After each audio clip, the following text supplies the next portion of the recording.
Hi, everyone. It's Wednesday and it's Ask the Expert. I'm Leticia Remauro and I am here today with my special guest, and you are going to have such a great time with our guest, Richie Holmes from Juicy Lucy BBQ on Staten Island. How you doing, Rich? How are you guys? Thanks so much for having us on today. Appreciate it. We're loving having you, and we're so excited to talk to you. I'm going to roll our intro because George worked so hard on it, and we'll be right back. Rich, stay with us.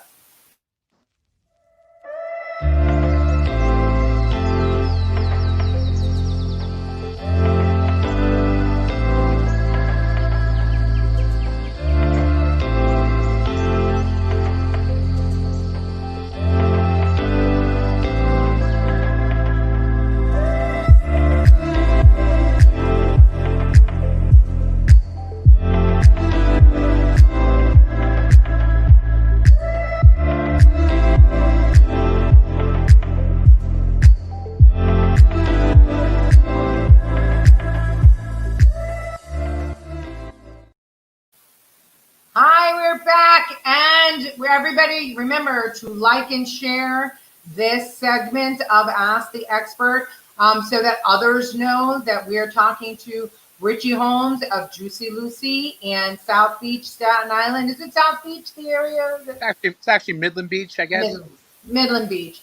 And we have a lot to unpack today, Rich, because you decided to open up a fantastic restaurant here on Staten Island, a barbecue place, and you took a long-standing known restaurant and you changed it and you made it into a barbecue house. And right after you did it, COVID hit. So why don't you tell us your story, Rich? Okay, so it's I guess timing, like they say in life, is everything. I've been a real estate investor for 25 years plus, and as I was approaching my mid 40s and I guess coming into my early 50s, I had said, I wanted to do something a little bit more different. I always had a passion for food. I'm a fat guy. I love to eat. Um, and I kind of really went down the road of, I love Italian food, I love Greek food, I love everything, but I really always had a passion for barbecue. So about 3, 4 years ago, I had a conversation with my son-in-law, and I said, hey, how great it would be to have a barbecue place in Staten Island. We only have 2 or 3 of them, and they're both excellent. They're very great places. I really love the Corner House, Daddy O's. These are all very good places. And I said, something, I really want to bring something of my own brand with a burger and steaks and barbecue and stuff like that, and try to infuse all that stuff. To open up another Italian place, another trattoria would have been, throwing darts at a dartboard. There's 3,000 of them on the island. There's a million different Chinese places and everything. But a barbecue place is different. So I kind of went forward with it. I said, what, I'm approaching 50, and I kind of want to do something before I go into the next chapter of my life. And I bought the old Toto's. I came to see John Toto on Thanksgiving Eve, 2018. He had the place on the market for a little while. I know everybody knows he had the place out on the market for a little while. He was looking to retire. And when I told him my concept and everything, he said that if I was 10 years younger, I'd be doing it with you. I love it. It's fantastic. So we went into the agreement. I wound up buying the place in February of 2019. I did a vast remodel in the place. If anybody's been here, they know we did a lot of work to it. And we opened up in May of 2019. We had, everybody told me I was crazy for opening up in the summer because every Staten Island person likes to go on vacation. They go down the shore. They do this, they do that. We wound up opening up in May, and we wound up having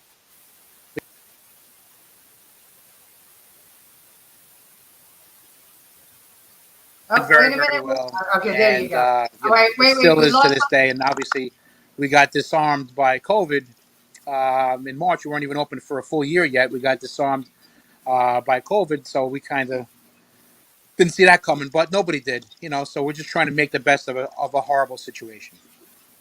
Well, we lost a little bit of you there, Rich, for a minute, but it was about, you said, people said you were crazy for opening in the summer, but you did oh, we lost you altogether. Okay, I'm sure Rich is going to join us back. The one that I just do want to acknowledge that we have Joe Pedoriano joining us on the show today. And Joe says, I want to give you a huge recommendation for donating 15% of your earnings. Oh, there he comes. Here he comes. There he is. I lost you. No, no problem. This is live streaming, so we know that these things happen, especially to us. But Joe Pedoriano joined us, and he wants to say, Rich, I want to give you a huge commendation for donating 15% of your earnings to various restaurants who are struggling in the community. I am beyond elated by your supportive and altruistic action. That's from Joe, and that is a great that is a great contribution. Why don't you tell us about that, Rich? Yeah, You hear me? yeah, we can hear you. Can you tell I us can hear again you. what you can or you can? And I hear you now. I'm sorry about Okay. that. All right. Oh, and now we have another one coming in. Hold on a second.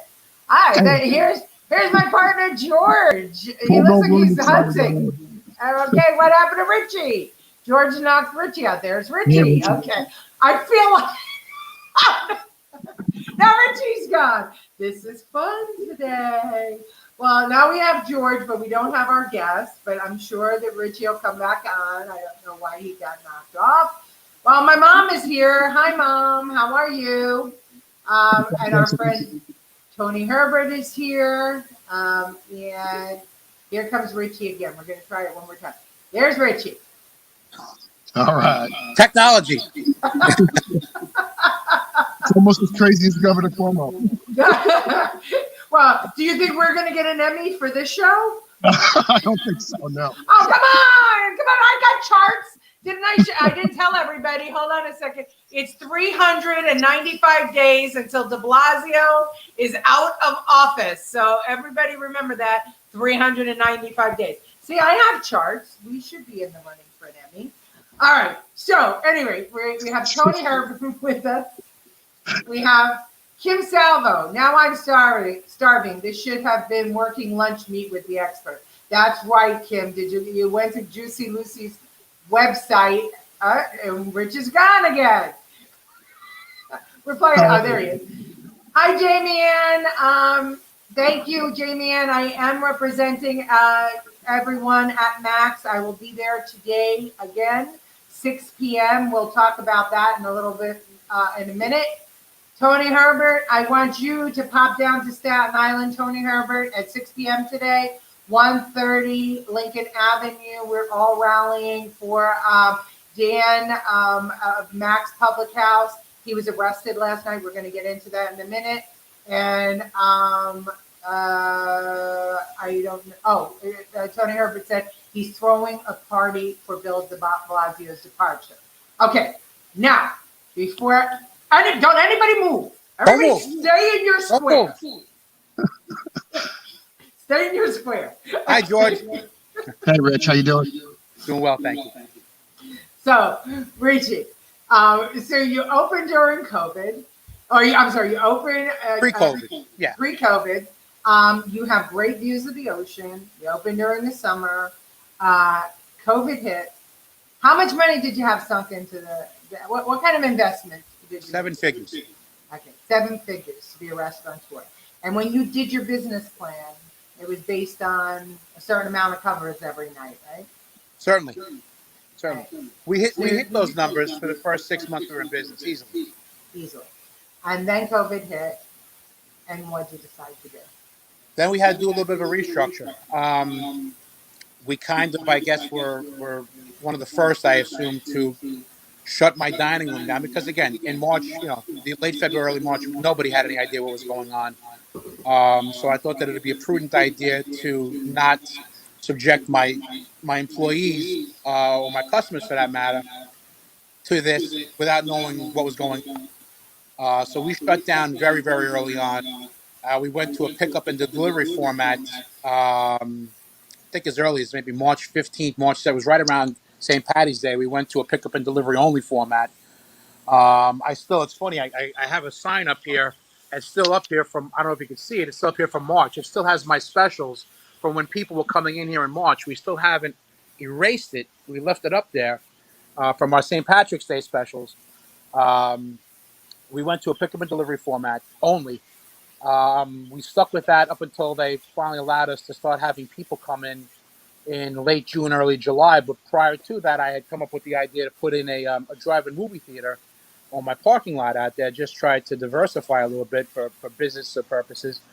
Thank God that did very well. But just reinventing yourself throughout this whole ordeal it's mind blowing and it's draining.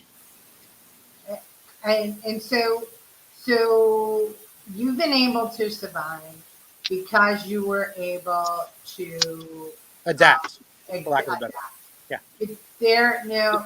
There are so many people out now, so many restaurateurs out there that don't have the options like you do. Right. I mean, some of the the white tablecloth places, the fine dining, for them to do pickup and delivery, it's just not. It's That's not. the same.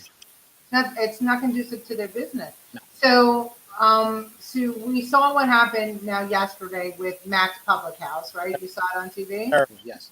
Yeah, George, I don't know. Did you see it? I know you've been in vacation mode. Did you see it? Yeah, I saw it. I couldn't help but watch that. It's one of the craziest cases of fascism I've ever seen. So for those of you who don't know, let me just give you a little background. So Max Public House is on Lincoln Avenue, 130 Lincoln Avenue. It's in the Midland Beach section of Staten Island. It's actually it almost drives straight up the block from Richie's place. Probably a mile away from me. Yep. Yeah. And so they had a little bar, and they were making ends meet. They were doing their thing. They're a local community hangout, and with the orange zone and the restrictions of 10 people in the bar and all these crazy nutty restrictions that De Blasio and Cuomo arbitrarily put on people.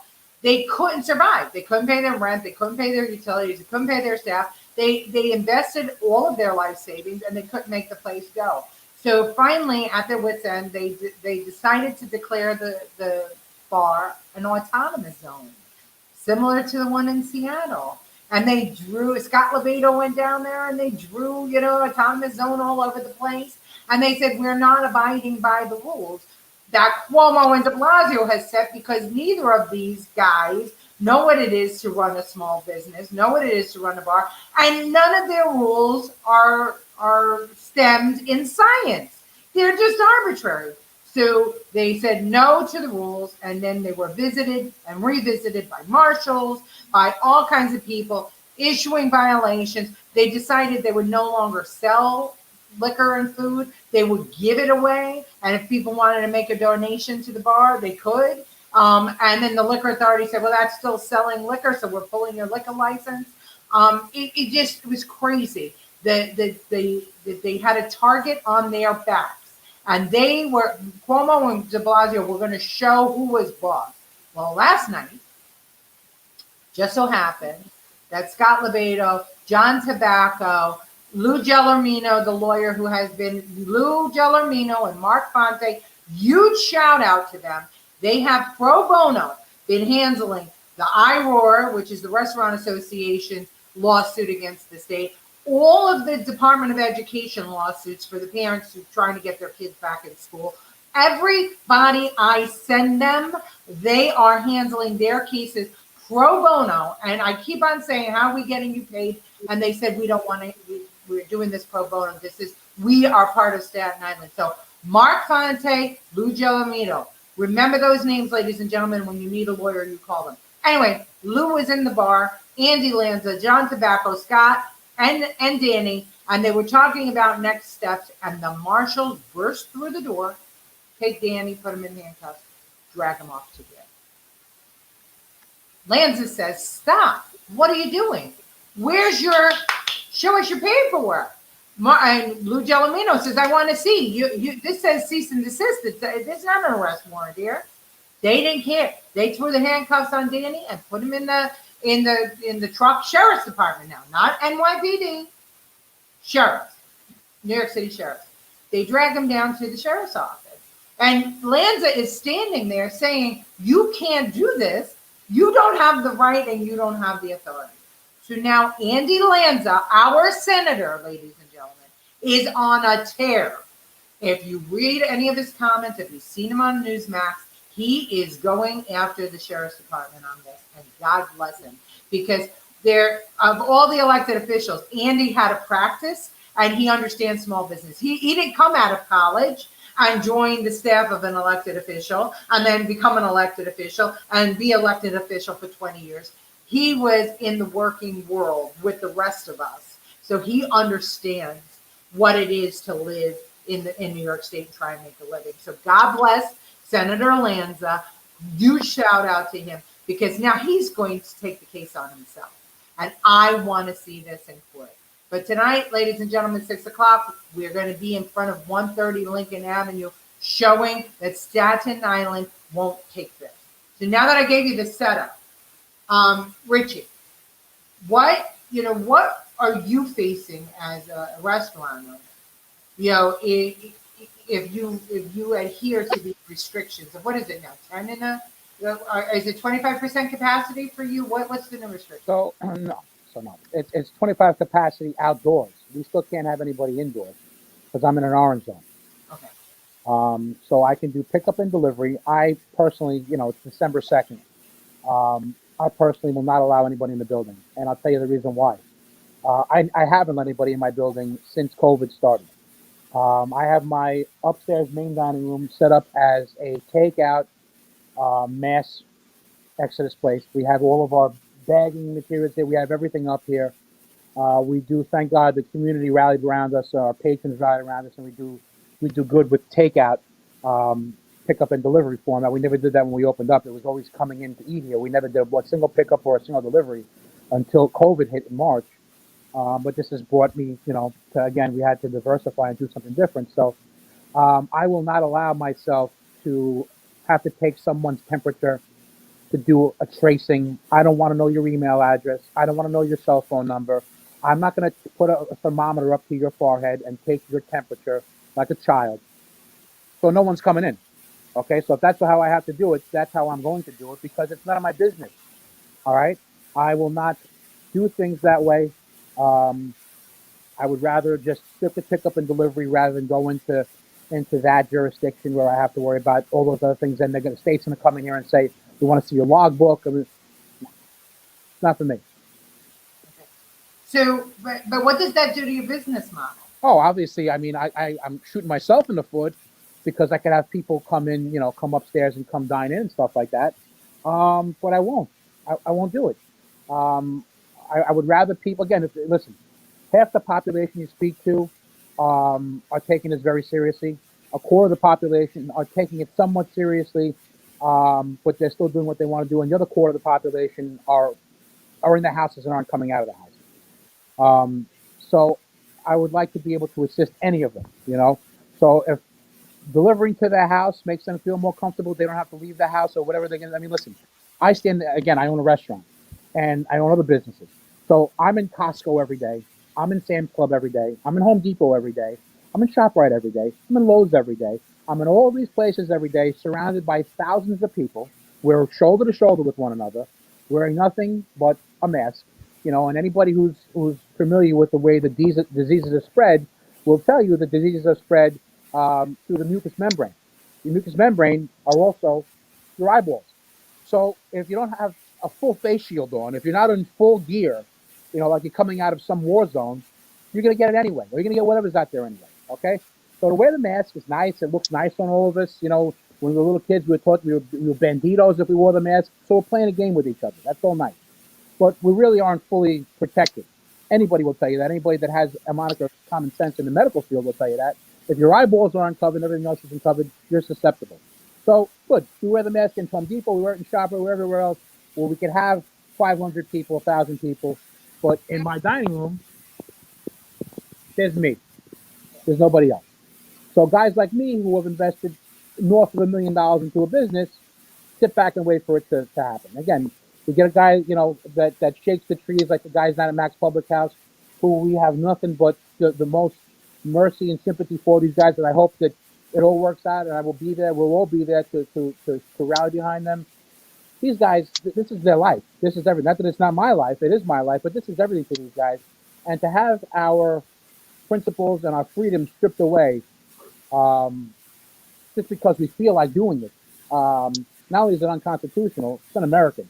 And all of us have loved ones who went to various wars and died in various wars or served in various wars so that we didn't have to tolerate this type of BS. I don't know if I can curse. Um, You can Okay. I can curse. Okay, this type of bullshit. For it to come to this in 2020, my grandfather died in World War II. I never met him, never knew him the whole 9 yards. Um, but defending the principles by which we live by, so that none of us spoke German or spoke Japanese to ensure all this stuff. That now that we're here and we're living on this something similar is absurd. Over a virus. This is not over a communist takeover or something. This is a virus, much like we get every single other year. There's no doubt about it. Is much more serious. But again, we're American, and we should be able to have the right to make the decision for ourselves whether we want to go to ShopRite because we have to eat, or we want to go to Juicy Lucy because we want to eat also.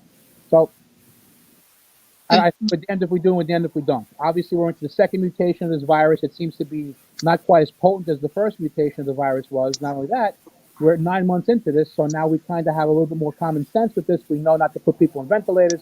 We know Remdesivir seems to work. We know the plasma seems to. We know that a lot of different things that didn't work back in March and April work now. We know that maybe Governor Cuomo didn't do the right thing by locking people up in nursing homes and letting them just die in nursing homes. We know all these things now.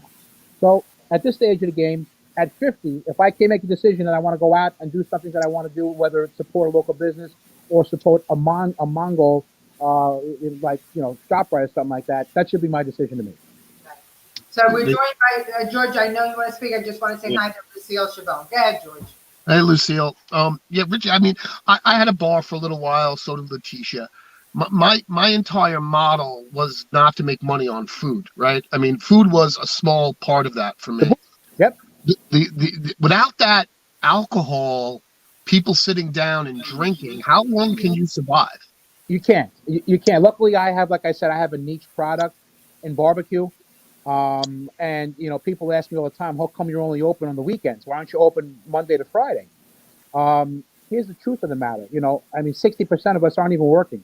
So people don't have that excess capital to just throw away on a Tuesday night to come into where my price points might be $25, $30 a person, where they can go to Nunzio's Pizzeria and get a pie and a 2-liter soda and some mozzarella sticks and feed a family of 4 for $20.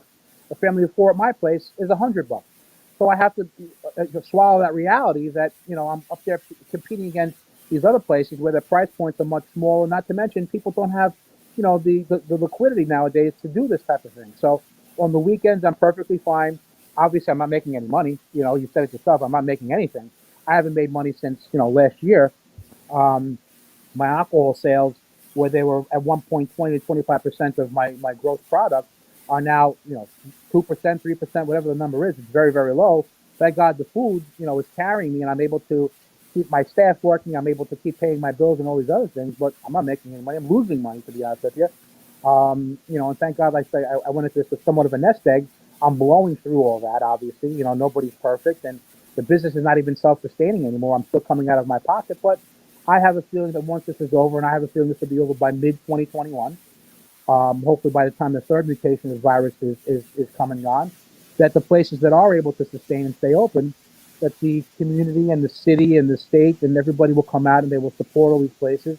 And it's such a shame that we're probably going to lose a lot of places. It really is a disgrace that a lot of these people who know nothing else. Again, I'm a restaurateur for 18 months. These guys own restaurants their whole lives, and they were born in restaurants from their families, and they're not going to make it. And it's a sad state that we're in right now. That's the reality. It's almost as if the newer restaurants can sustain better than the older ones. And let me explain what I'm saying. You tell me if you're right. You're right. Go ahead. You had that, and then you had that money. You knew because when you open a new restaurant, you put aside money because you don't make back your profit until years 2, 3, 4. You have a 5-year plan, and so you have that capital, that excess capital, and you work with it. When you're an older restaurant and you're established, you don't have the liquidity, and so if you don't have the income, you now start to struggle, and that's what we're seeing here. We're seeing like New Corners. It's been there 150 years. New Corners restaurant gone. Sad. It's so sad. And George, I know you have a lot to add. Yeah. Well, I feel like business owners are dehumanized somehow in today's society, right? You're a business owner and you want to open, you're trying to kill someone's grandmother is the new narrative that's been projected out there by what I'll call the fascists now. They call Trump the fascist. These are fascist activities. What Cuomo's up to right now is pure, utter fascism. 90 we are locking up 94 or 5% of the population to protect 5% of the population, that it should be my job to protect my grandmother. I don't need Cuomo to protect my grandmother. We had Thanksgiving. We did not have grandma over because grandma's getting older. She's going to school every once in a while. That's on and off like switch too. So anyone out there that thinks that, we're trying to kill the population and that the government needs to be our control to make sure everyone is safe, we're heading on a beeline path to pure socialist / communist behavior. The population needs to take care of itself. Business owners care very much about the safety of the people that come into their business. You have to, or you won't be in business. So what they're saying to us is, we don't trust you. You're not smart enough. You're not good enough. And I don't care that. And for me, when I opened my restaurant, I had saved up $50,000. That's all I had to open my restaurant. 50 grand. And I spent every penny of everything I owned to open. Had this COVID hit me, I would have been just on a food line in 2 weeks. 2 weeks time. Wasn't a big money operation, my bar restaurant. It was a small little place down on Bay Street. But people need to realize how much of most of these restaurant owners' hearts and souls and houses and finances are wrapped up in this. And I'm just sick of people trying to call me grandma killer. It's got to end at some point. And blame most of the media for feeding this fire. They feed the fire. Cuomo says something. They say how great it was. You better be careful because Cuomo said so.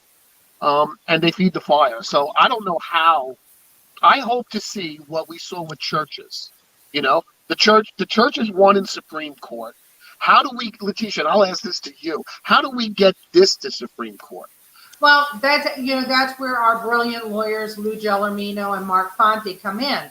The whole thing is, in order to get to Supreme Court, we first have to go through the labyrinth of Democrat judges that were appointed or supported by Cuomo and de Blasio.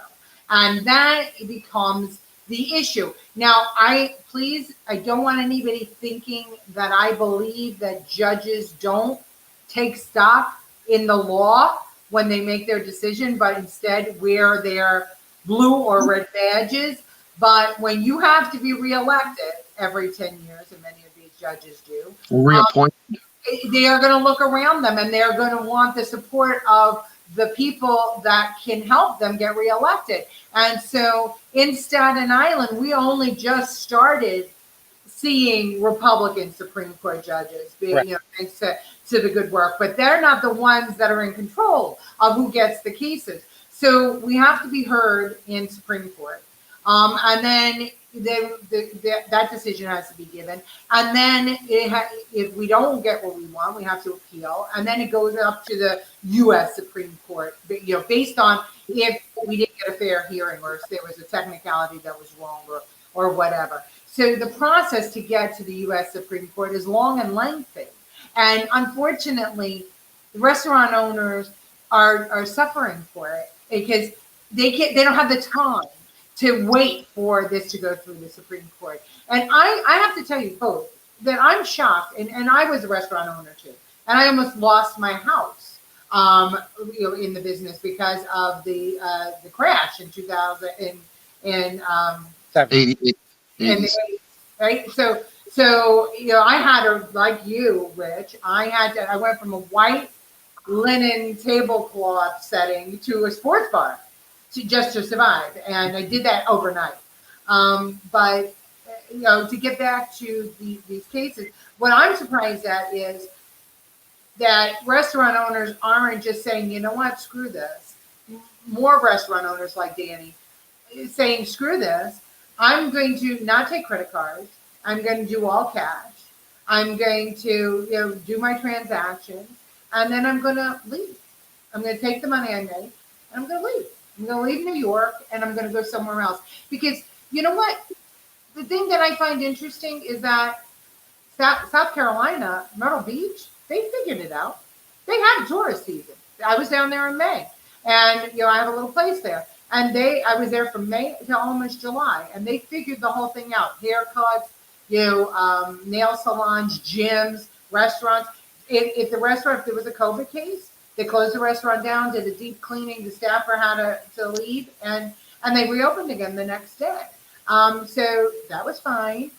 In Florida, they figured it out. They had a tourist season. Well, Florida never locked down, and they have more people than we do. Maybe the density is a little different. They never locked down, and they're in the same number of days. And while we're locked down, the numbers don't support this lockdown at all. There's no logic to it. Florida's wide open, and they have the same rate of growth as we do because it's the season, right?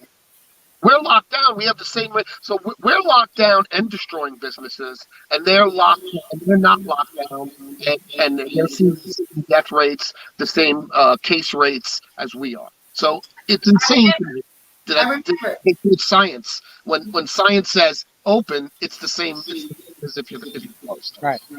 And 99% of the people survive COVID. Well, like that, I mean, when government officials and South Carolina and Florida, these are red states, when you have government officials saying this is the backbone of our economy, this is how people take care of themselves, they will police themselves. If they don't, then we have to step in. Okay, but they're giving us the benefit of the doubt as being at least somewhat successful human beings or Americans, giving them the opportunity to say, hey, you know what, guys, handle it. Like you said, somebody gets it, shut the place down, fumigate the place, do everything you have to do, reopen after everything is everything's clear. If they gave us as mature consenting adults that autonomy, we would be fine. Like you said before, my grandmother doesn't want to leave the house either. No problem. Stay home. We'll drop off the food for you. Do what you got to do. You've been cooking for 65 years. You know what you're doing. Stay home, relax, watch television, and let this thing blow by. But for people, I'm in my late 40s. Like I said, I'm out every single day. I want to go out and take care of my family. I have a newborn. I have a 1-year-old baby, and I have a 34-year-old baby. My 34-year-old baby. Yeah. Wow, man. Talk about a start over. I got 5 daughters. I had a start over. My oldest daughter, first in Staten Island Hospital, and she's in the middle of this. Daily she's in the middle of this, and she has 4 children. I have 4 grandchildren. So I mean, I got to work. We got to make money here. We have to live our lives. We have to teach our children also that if you do something wrong in America, you get punished for it. If you do something wrong in Venezuela or something like that, you get your hands sawed off. Okay. Yeah. If you want to go to that type of thinking and that type of thought process, Venezuela is it's a plane trip away. If you want to live under that type of scrutiny, knock yourself out. That's why we're here, because we live in the greatest country in the world, and I think that the youth of today, a difference in the youth of our generation, we were much more common sense thinkers, even though we did our own thing. The youth of today, these kids, I don't know what's going on. They're a different breed. They're swallowing this stuff. They're buying into this. At the same time, they want to go out and have fun and party and everything, but they're buying into this whole blue philosophy. And that's part of the problem that we have right now in our, especially in our state. I shouldn't really say the country because I don't know what goes on in the country.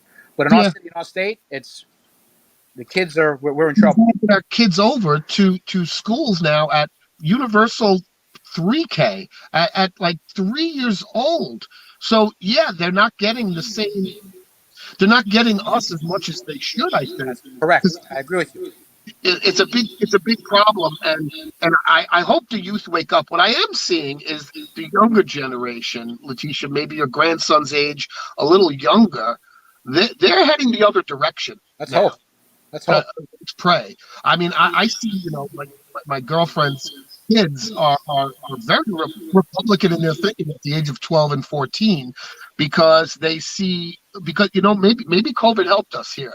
I don't know, but they're involved more. We're around them more.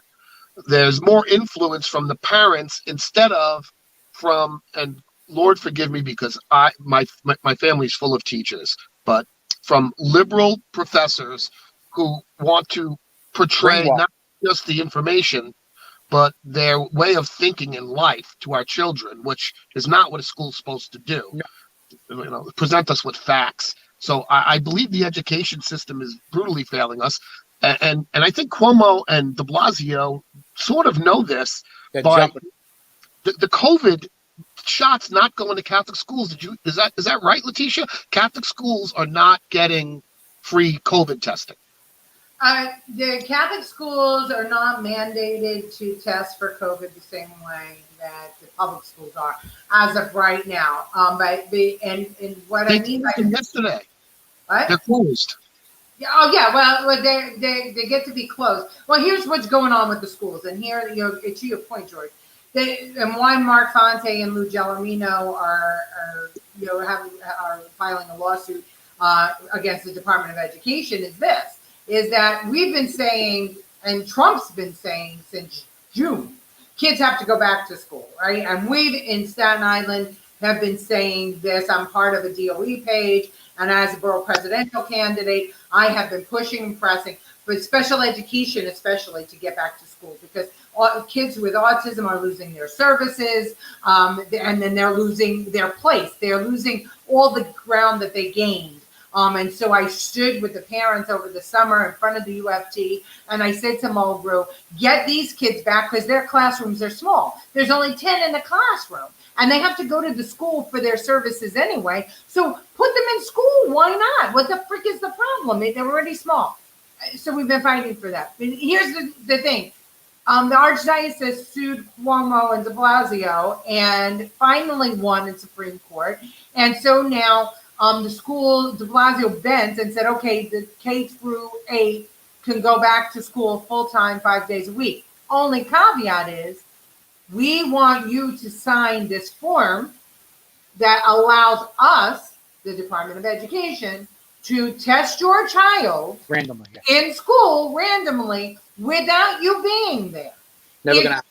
That person's name comes up on the wheel of time for you to have a COVID test.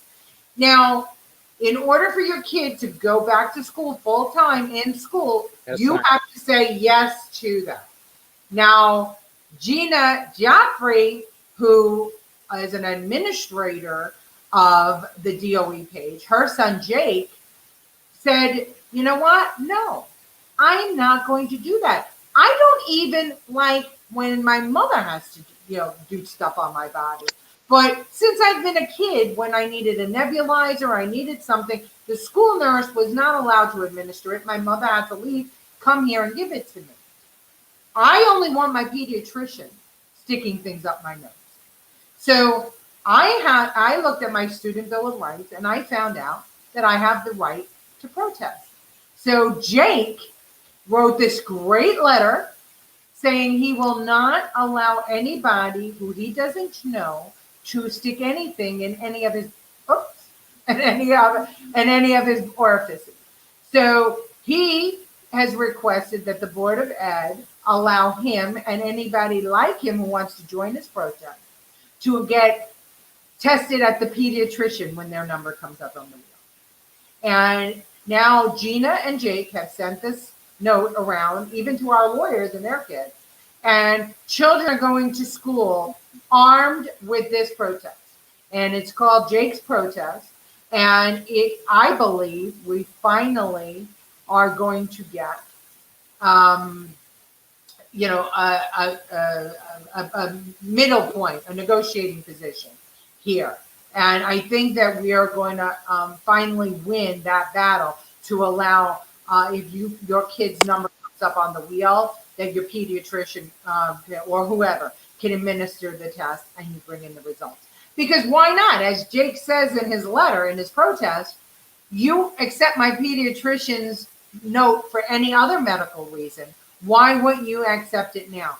When the reason that de Blasio doesn't want that is because they don't trust us. See, that's the whole thing, guys. They don't trust us as citizens, as human beings, as business owners, as parents. They don't trust us. They think they're smarter than us. And they shut us. If you're going to shut my business down, right, for the greater good of the public, as they like to put it, um, why are you charging me taxes on my property, right? I can't operate this business that I bought and saved for because of you, city and state. And but yet you still need your funds to operate. So why aren't they suspending taxes for these businesses? Because they don't give a shit. They want these businesses gone. They want them gone for the new world order and I swear to you, I am not a conspiracy theory guy. I am a level-headed regular dude. This is a conspiracy theory that is coming to reality. They don't want us to have businesses anymore because then the city and state have more control. And maybe they'll wipe out all these white owned or non minority owned businesses and start anew with a fresh perspective. Unfortunately, we're the victims here in this one. Um, so I don't know how to get this back to where it needs to be, other than like anything else in the world, it has to crash completely. We, the, I think there's no fixing it in my eyes anymore. Now it's going to be a situation where we have to allow it to explode so everyone gets on our side. I don't see any other way. okay. So Tara, Eileen, and we're gonna try and keep Rich in here. Rich, don't touch your phone anymore. Yeah, you missed some good shit. Technology. Just leave it alone. Leave it alone. I'm going to put a bubble around Rich's phone. Tara Eileen said the Catholic schools in orange zones are testing kids and staff every week. Okay, that's a good answer, and I'm glad to hear that. My grandson has gone fully remote, and the reason he's in Zavarian, and I was talking to Gina the other day. Her son's in Xavier. He's also fully remote. And do you know why they're fully remote? It's going to blow your mind.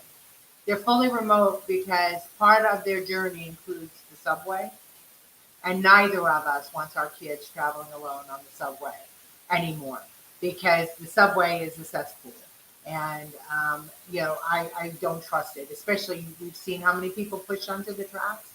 It's ridiculous. Colleen Mahoney joined us, and Colleen, thank you, Colleen, for getting us Richie as a guest. Colleen, Hi, what's up, Carl? And Colleen says, my nephew has severe autism and he really needs to be in school. There's no one to help out with him at home, and he is very unmanageable. And we've heard that story again and again, Colleen. J.J. Karpinski says, true, they want everyone on government assistance so they can control everyone. Rich, while you were in and out, George said that his concern was that we were on our way to a government takeover of small business, and that they want to remake business in the image that government wants to see it, which is similar to what Venezuela did, what China did, what That's right. Nazi Germany did, right? Cuba. Cuba. It's funny because people call Trump a fascist. And if you know the definition of a fascist, you know Trump can't be a fascist, right? Because a capitalist can't be a fascist. Correct. But if you look in Wikipedia, it says that fascism is a right-wing form of government, which is absolutely untrue. Because fascism, it generally comes from communism or dictatorship, and very rarely is based in any religious belief. And it's certainly not in capitalism. And let me add, if you try to edit that Wikipedia, because Wikipedia is publicly edited, I got banned from Wikipedia. For trying to edit fascism? Right. Far to left. Because it's true. It's literally a leftist ideology. And I tried to edit it about a month and a half ago. I can't get back on Wikipedia and edit it. I'm blocked. Oh, wow. Because I was going to try and edit it, so thanks for So, Richie, tell me now, I mean, if government wants to be your partner in this restaurant, they better write a big check. How close are they to becoming your partner in this restaurant? I mean, right now. I mean, listen, they are my partner. You got to realize they are my partner. We pay taxes on the food that we buy, the food that we sell. We pay the same taxes 2, 3, 4, 5 times down the road. And you drive down a street and your car crashes into a pothole, and there's never enough money, there's never enough anything, and they can never, account for all these different things, and they're always looking for more money between putting up camera lights every three. I mean, it's where we are right now is in such a state of affair that if you told me that this was going to be this way 10 years ago, forget about 20, 30 years ago.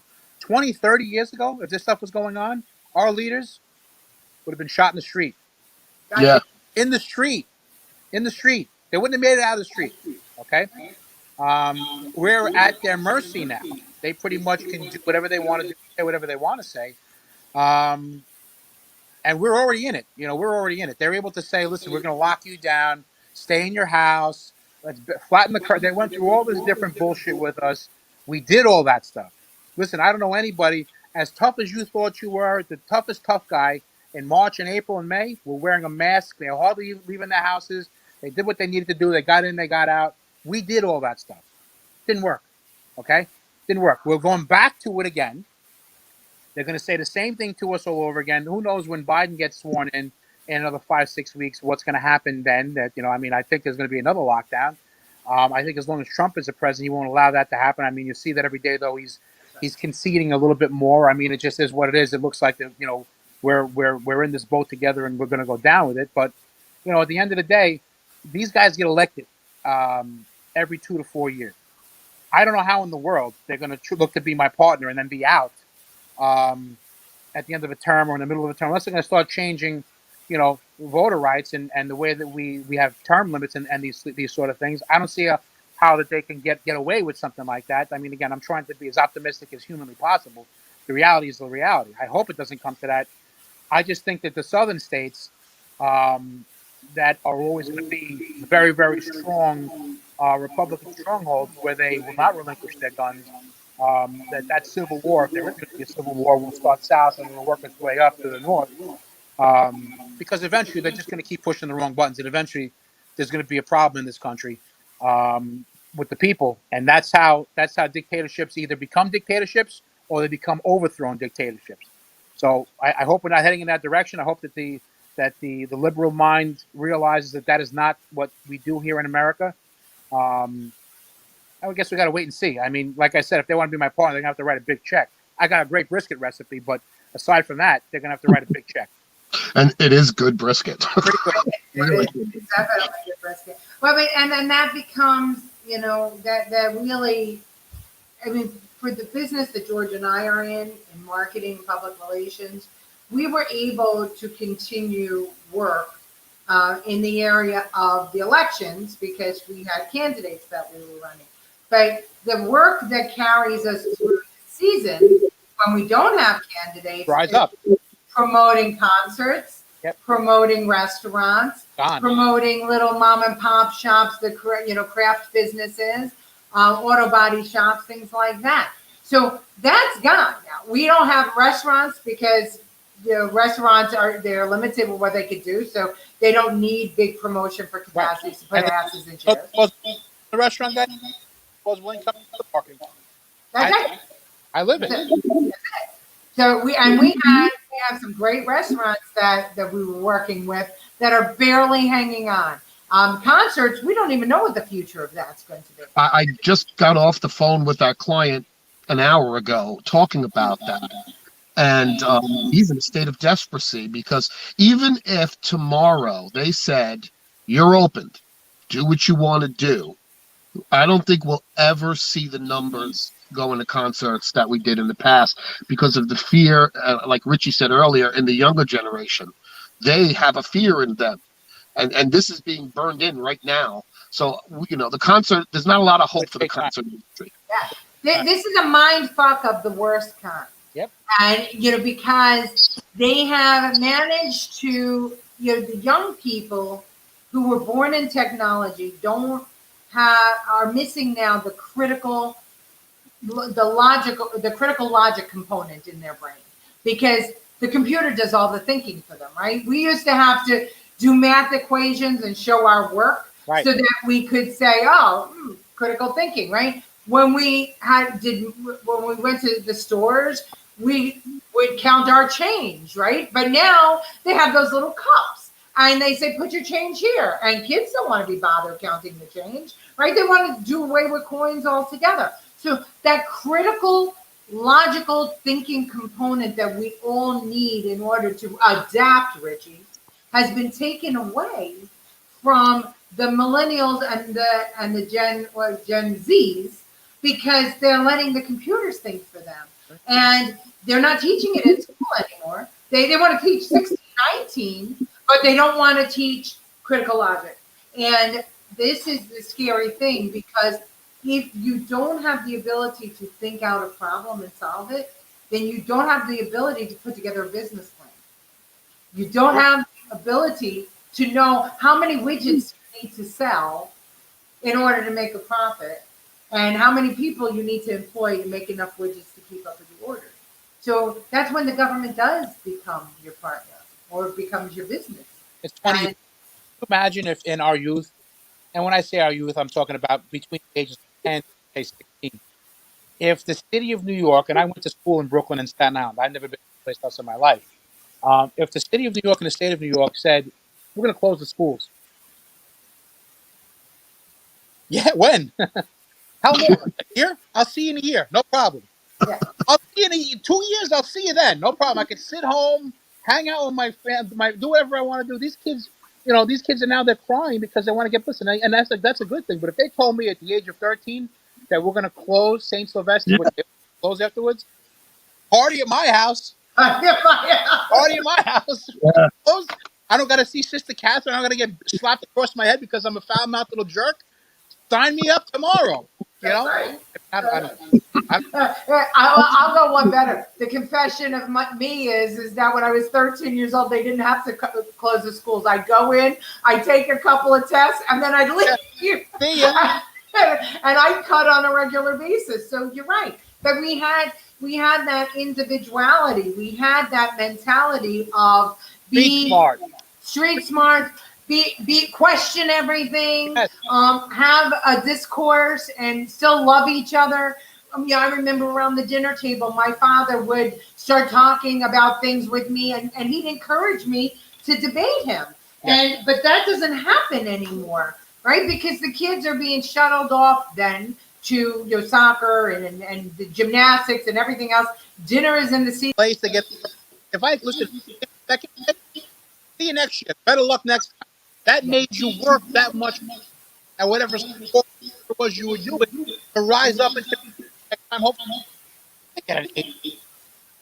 There was no stuff going on. We're coddling the generation before that, as far as I'm concerned, and we are raising the people that are going to take care of us in our golden years, and they're a bunch of pussies. That's just the way that we are in big fucking trouble. Yeah, we've over coddled them. We that 30th place trophy thing, people don't realize the damage that something that simple can do and penetrate. They come in 27th place. Get the fuck out. If I got a 90 on my report card, it was always, well, why didn't you get a 95? 4, right. And that pushed you to do better, It's your 2 now, and they go, oh, you passed. Good job. Yeah. Well, there's a PlayStation. Yeah, my grandson, is doing full remote, and at first he thought it was going to be cool, but now he doesn't only have to keep up his honor roll grade point average, but when he's done with school, he has to clean the house. He has to help my husband with the car. He has to go shopping. He has things to do in the house. He has to learn how to spend money, count it, and all that stuff, because now that he's home with us, he gets that education too. And whenever he bitches and moans, I say to him, your friends who are not playing Xbox all day, they are going to be working for you. Right. You've learned what to do here. And there's only going to be like a couple dozen of you in New York that are going to have this done, and you're all going to be top of the world. Yep. So parents have to kick their kids' asses, and I think the parents got lazy because Facebook and social media and everything else. Yeah, well, it's a babysitter, and you know what I noticed now too. Like Richie just said it, passing is good enough. the kids now know that even if they don't go to a remote class, this is one of Gina's kids. It's no big deal because they're not. It's going to be a pass fail, and it's not going to matter. It's not going to count toward my grades next time. So I don't care. I would have been the same way, not knocking the kid. That would have been my thought process as well. Sure. We couldn't teach them this. There have to be hard consequences for your actions. And when you fail in school, if the school's not going to do it by giving you bad grades, then the parents have to do it. They have to put a hard consequence for failure in the home. But unfortunately, and Leticia, I've said this to you before, I'm divorced. And I think that the prevalence of divorce in our country has caused parents, and I've seen in a lot of divorced parents, they don't want to make the kid mad because they want their kid to want to be on their team. Right. On their team. So my advice is anyone who's divorced, unify on the kids real quick because you're wrecking them. Divorce rate's what, 60% now? Hi. And it is what it is. It's a different world and a different society, so maybe that's why. But be the hammer. Don't be their friend. They don't need a friend. They can find friends. They need an asshole that's going to keep them straight. And we lost it. It's not happening. I see it in my girlfriend's kids' friends and their families and who's divorced, and the kids get away with shit I can't even wrap my brain around because parents feel bad. The worst thing you can do for somebody is feel bad for them. It's the worst. Feeling bad for somebody is demeaning. And you don't need to do it. You don't need to like them. They don't need to be your buddy. They don't need to be your friend. They need to learn from you. That's it. Raise them, correct. George, of all the things that you have said on this show, I think that one is probably the one that's going to resonate the most because being a divorced guy with no children of your own and being able to step back and see that, I think that is so important for people to hear because I mean that's important. It really, really is important. And I hope that everybody, takes away something from that because the kids really do need to see their parents unified and pulling kids apart and pitting them against each other and the parents, it does nothing for you, and it might give you quick gratification, but it destroys your kids. And I know that I was talking to my friend the other day who went through a messy divorce, and he now his kids don't want to see him because his ex-wife has poisoned them against him. And all I keep thinking is, what about when they get older? Yeah, they poisoned them. And they have no father in their life. Or they feel like their father abandoned them. And he's been fighting for them, trying to be in their lives, pushing himself on them. And I see the hurt in him and I see the hurt in them.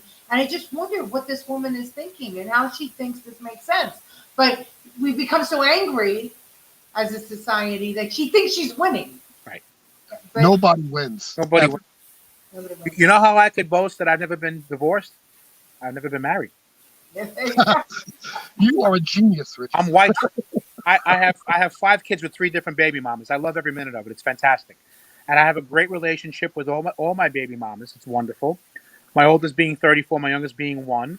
There was never any animosity. There was never anything like that where we pitted each other against each other, where we were just terrible toward each other. It didn't work out, and that's okay. In today's society, like you said, the divorce rate it's actually north of 70%. Why bother getting married if you're going to wind up that way? The old-fashioned way seems to have gone out the window. It's unfortunate because I happen to believe in marriage. I hope one day that I maybe will be married.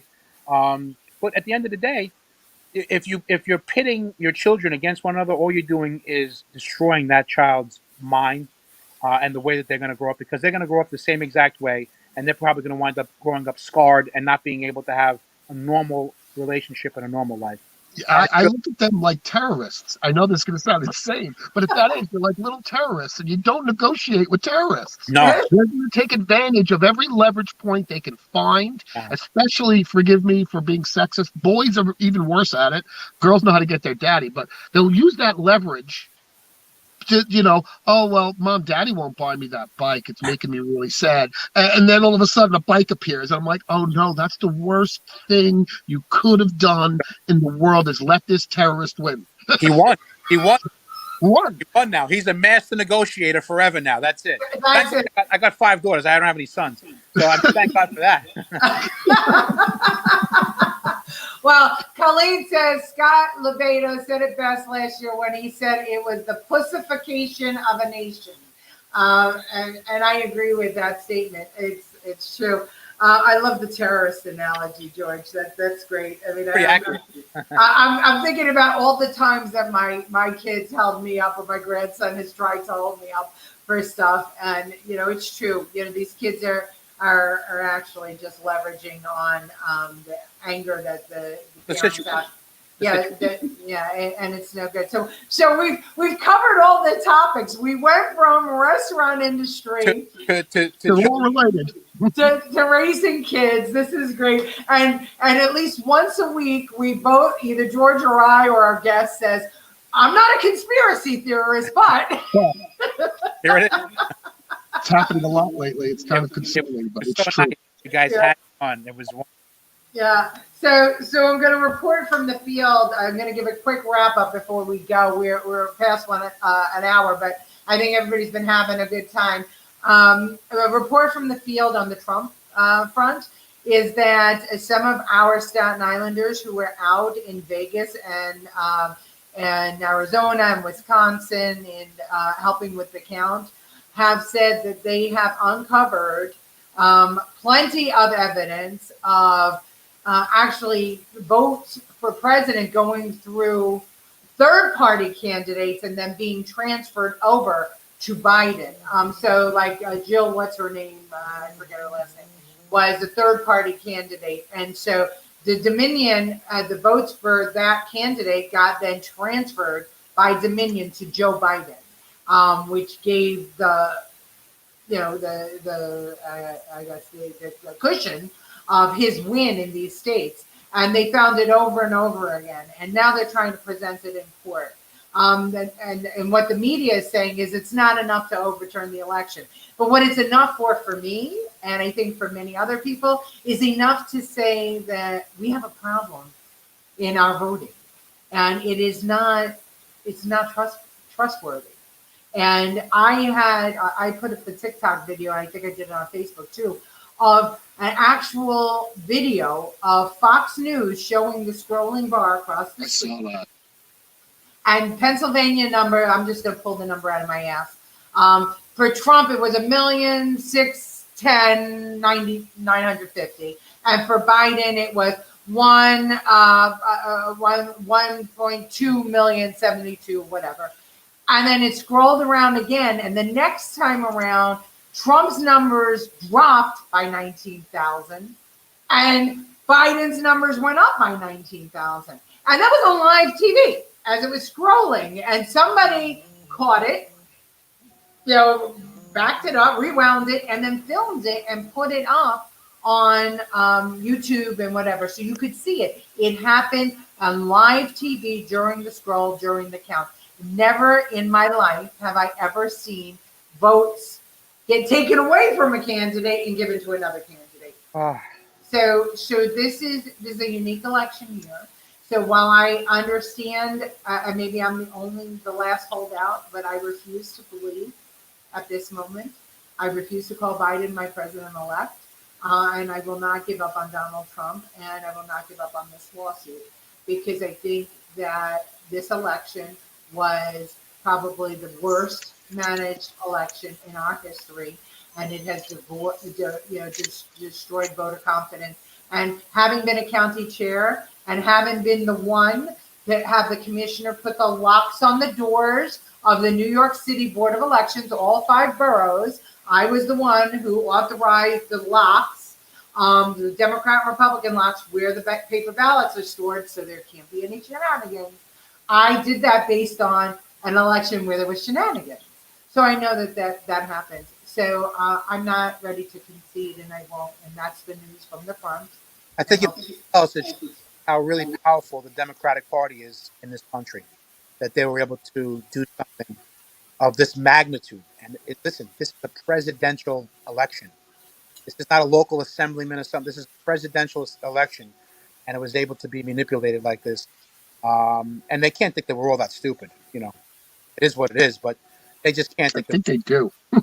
Richie, they do think we're all that stupid They because they have think us so. all locked up in our homes, wearing masks in our cars, not sending our kids to school, and not dining in restaurants, and not shopping, not and listening to them telling us that a virus that has a 99 plus percent recovery rate is going to kill us. They do think that we are that stupid, and there's a reason for it. It's not an accident that everything happened all at one time. Oh yeah, And oh the yeah. only thing I'm going to add to your statement, Richie, is that I don't know if it's the Democrats or not. I just know it's the people that wanted Joe Biden in office. So I don't know if it's just Democrats. I could Probably be right. Republicans too, because to my great sorrow, the president that I was so proud to work for, George W. Bush, voted and supported Biden. Biden. To my great sorrow, the woman who I respected so much, whose father was the borough president of Staten Island, and who I helped elect, Susan Molinari, voted for Joe Biden. So, and I can go on and on with people who I respect a great deal who decided to get on this Biden farce of a train. And I am so saddened by it. So I don't know it's Democrats, because I know there's plenty of Democrats that support Trump on Staten Island and throughout the country. Whoever it was did not see the evil, or they're part of the evil. That's my 2 cents. So on that note, I'm going to, Richie, final words. What do you want people to know? How do they support small businesses during COVID? Well, it's very simple. I mean, it's common sense. Go out, support the local places that you know and that you love. And I'm not saying that you can't go to ShopRite, you can't go to Home Depot. I'm not saying anything like that. It would be absurd. But when you have the opportunity to go out and to do something for a local place, even if it's a couple bucks more, these are your neighbors, these are your friends, these are people that you know. Go give it to them, because they need it right now. They need it now more so than ever. And again, Amazon has 70% of the marketplace. Listen to me. 70% of the marketplace. They don't need you anymore. But again, it'd be like Cuomo or anybody else telling us what to do. It'd be like me telling you what to do. I'm saying if you have the opportunity to go out and go to a local place, go to it. And it's a shame, because sometimes I'll leave my house and I don't want to keep dragging it on. I'll leave my house and I'll go by a local pizzeria, or I'll go by a local restaurant. There's nobody there. I'll drive by McDonald's, or I'll drive by Wendy's. There's 50 cars in the driveway waiting to get the 4 for $4, or the dollar, or whatever it is. I can't compete against that. I can't sell a French fry for $1, or a Big Mac for $1, or anything like that. I can't do it. So if your life is in such turmoil that you need to go take care of McDonald's rather than going to a local place to go get a slice of pizza, or to get a burger from them, or whatever, then we've already lost. Yeah, yeah, Well yeah. said. George, anything you want to add? Don't be your kid's best friends. That's my message of the day. I love that. Yeah, don't give in to terrorists. Don't Okay. passage. So it seems like our Wednesdays at noon are working out a lot better for people. Our audience, our viewership is larger. We have more guests available to us, and a wider variety. So I think we're going to keep this format. Of course, we'll if we have specials, those will come up. So watch on our page, and we might come on special nights or days or whatever, depending on what happens. But I want to thank everybody for joining us at Ask the Expert. We'll see you next Wednesday. Everybody have a great weekend. And if you're available, join us tonight, 6 p.m., 130 Lincoln Avenue.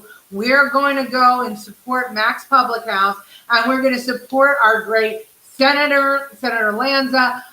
There might be a special message from our newly elected Congresswoman, Nicole Malliotakis. Scott Levato will be there. I'll be there.